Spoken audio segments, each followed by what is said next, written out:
ಸಂತತಿಗೆ ಇಲ್ಲಿ ಸಹಸ್ರಾರು ವರ್ಷಗಳ ಇತಿಹಾಸವಿದ್ರೂ ಸಹ ಮಾನವರ ಈ ಭೂಮವಾಗಿ ತಿಳಿಯಲು ಸಾಧ್ಯವಾಗುತ್ತಿಲ್ಲ.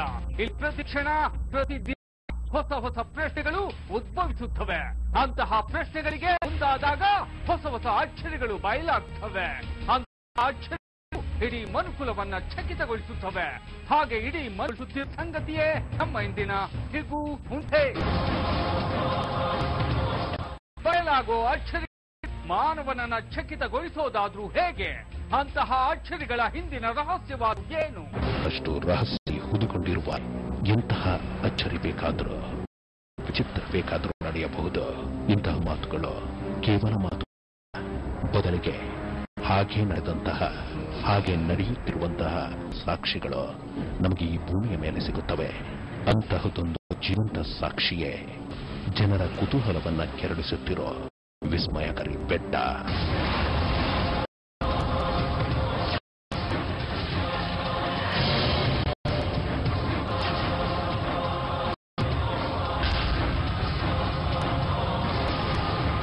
ಬೆಟ್ಟದಲ್ಲಿನ ವಿಸ್ಮಯಕಾರಿ ಸಂಗತಿಗಳಾದ್ರೂ ಏನೋ, ಇಲ್ಲಿ ಸದಾ ನಡೆಯುವ ಅಚ್ಚರಿಗಳಾದ್ರೂ ಏನೋ, ಇಲ್ಲಿ ನಡೆಯುವ ವಿಚಿತ್ರಗಳಾದ್ರೂ ಏನು ಎಂಬ ಹಲವು ಪ್ರಶ್ನೆಗಳಿಗೆ ಈ ಬೆಟ್ಟದ ತಪ್ಪಲಲ್ಲಿರುವ ಜನರಿಂದ ಬರುವಂತಹ ಉತ್ತರ ಇಲ್ಲಿ ಇದ್ದಕ್ಕಿದ್ದಂತೆ ಕಾಣಿಸಿಕೊಂಡು ಮಾಯವಾಗುವ ಜಟಾಧಾರಿಗಳು.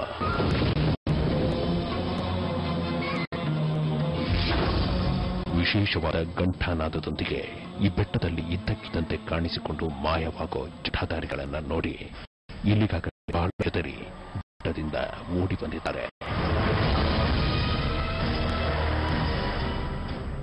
ಘಂಟಾನಾದ ಆಗೋದು ಆವಾಗವಾಗ ಜನಗಳು ಹೆಚ್ಚಿಗೆಯಲ್ಲಿ ಋಷಿಗೆ ಓಡಾಡ್ತಾ ಜಟೆಯಿಂದ ಓಡಾಡ್ತಾ ಇರೋದು, ಈ ತರ ಮಾಡೋದು ಬೇಕಾದ ಅನುಭವ ಆಗಿದೆ. ಜಟೆಗೆ ಸುರ್ಕೊಂಡು ಯಾರೋ ಋಷಿಗೆ ಹೋದಾಗೆ ಸಮಯ ಆ ತರ ಇದೆ, ನಮಗೆ ಭಯ ಆಗುತ್ತೆ, ಓಡ್ ಬಂದ್ಬಿಡ್ತಾರೆ ಅಲ್ಲಿಂದ.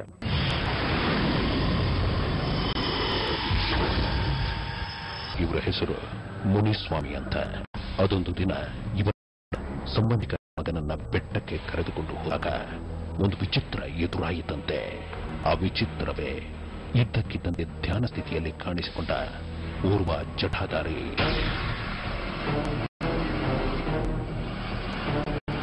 ಅಂತಹ ಜಟಾಧಾರಿಯು ಇದ್ದಕ್ಕಿದ್ದಂತೆ ಕಾಣಿಸಿಕೊಂಡ ಕಾರಣ ಹೆದರಿದ ಇಬ್ಬರು ಮಕ್ಕಳು ಬೆಟ್ಟದಿಂದ ಓಡಿ ಬಂದರು.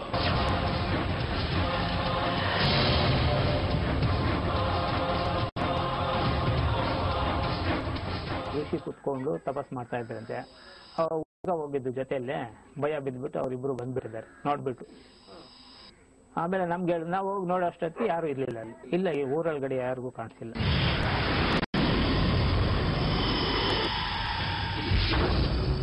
ಇವರ ಹೆಸರು ರಂಗರಾಜು ಅಂತ.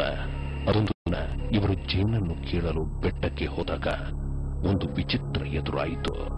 ಆ ವಿಚಿತ್ರವೇ ಇದ್ದಕ್ಕಿದ್ದಂತೆ ಎದ್ದ ಒಂದು ದೊಡ್ಡದಾದ ನಾಗಸರ್ಪ.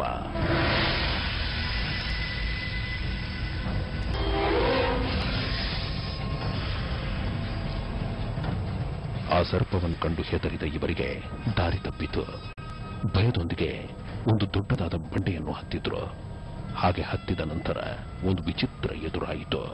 ಆ ವಿಚಿತ್ರವೇ ಬಂಡೆಯ ಮೇಲಿಂದ ಬಗ್ಗಿ ನೋಡಿದಾಗ ಬಂಡೆಯ ಒಂದು ಬದಿಯ ತಪ್ಪಲಿನಲ್ಲಿ ಕಾಣಿಸಿಕೊಂಡ ಕೃಷ್ಣಾಂಚನ, ಅಂದರೆ ತಪಸ್ಸು ಮಾಡಲು ಬಳಸುವ ಜಿಂಕೆ ಚರ್ಮ, ಅದರ ಜೊತೆಗೆ ಕಮಂಡಲ.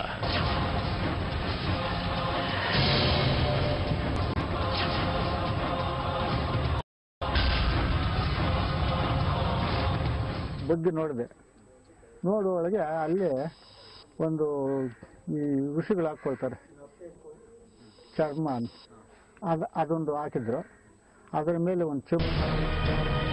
ಹಾಗೆ ಆ ಜಿಂಕೆ ಚರ್ಮ ಹಾಗೂ ಕಮಂಡಲವನ್ನ ನೋಡಿದ ನಂತರ ಯಾರಾದರೂ ಕಾಣಿಸುತ್ತಾರೆ ಎಂಬ ಪ್ರಶ್ನೆಗಳೊಂದಿಗೆ, ಕುತೂಹಲ ಹಾಗೂ ಭಯದೊಂದಿಗೆ ಬಂಡೆಯ ಮೇಲಿಂದ ಬಗ್ಗಿ ನೋಡುತ್ತಿರಬೇಕಾದರೆ ಮತ್ತೊಂದು ವಿಚಿತ್ರ ನಡೆಯಿತು. ಆ ವಿಚಿತ್ರವೇ ಬಂಡೆಯ ಪಕ್ಕದಲ್ಲಿರುವ ಗುಹೆಯೊಳಗೆ ಯಾರೋ ನೀರಿಗೆ ಬಿದ್ದಂತಹ ಶಬ್ದ ಕೇಳಿಸಿದ್ದು.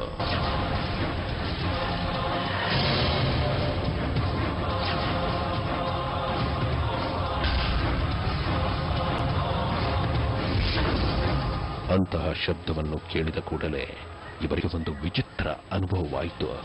ಆ ಅನುಭವ ಇಡೀ ಬೆಟ್ಟವೇ ತಿರುಗಿದಂತಹ ಅನುಭವವಾಗಿತ್ತು.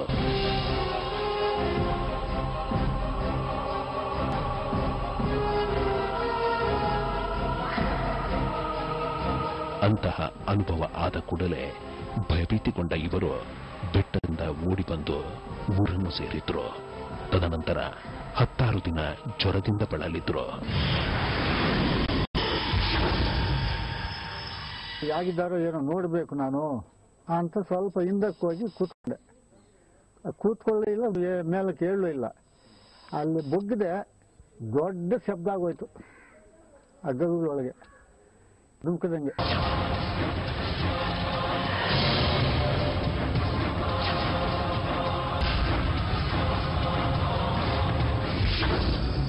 ಹಾಗೆ ಇದ್ದಕ್ಕಿದ್ದಂತೆ ಅಚ್ಚರಿಗಳು ನಡೆಯೋ, ಜಟಾಧಾರಿಗಳು ಕಾಣಸಿಗೋ ಈ ಬೆಟ್ಟದಲ್ಲಿ ಎಲ್ಲರಲ್ಲೂ ಅಚ್ಚರಿಯನ್ನು ಉಂಟು ಮಾಡೋ ಒಂದು ಕುತೂಹಲಕಾರಿ ಸಂಗತಿ ಅಡಗಿದೆ. ಆ ಸಂಗತಿಯೇ ಈ ಬೆಟ್ಟದ ಒಂದು ಪ್ರದೇಶಕ್ಕೆ ಹೋದರೆ ಇದ್ದಕ್ಕಿದ್ದಂತೆ ಮಂಕು ಕವಿಯುವುದು.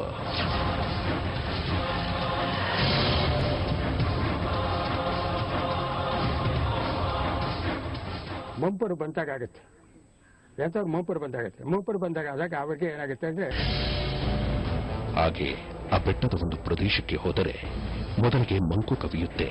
ತದನಂತರ ಮತ್ತೊಂದು ವಿಚಿತ್ರ ನಡೆಯುತ್ತೆ. ಆ ವಿಚಿತ್ರವೇ ವಿಪರೀತವಾದ ನಿದ್ದೆ ಆವರಿಸಿ ಮಲಗಿಬಿಡುವುದು.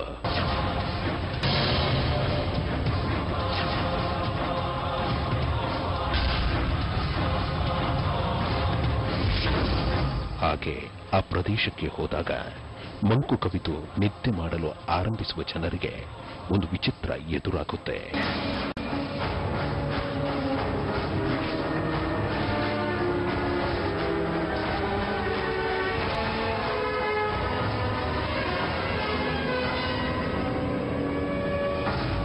ಮಂಕು ಕವಿದು ನಿದ್ದೆ ಆವರಿಸಿದ ನಂತರ ಎದುರಾಗೋ ವಿಚಿತ್ರವಾದ್ರೂ ಏನು, ಅಚ್ಚರಿಯಾದ್ರೂ ಏನು ತಿಳಿಯೋಣ ಒಂದು ಸಣ್ಣ ಬ್ರೇಕ್ ನಂತರ.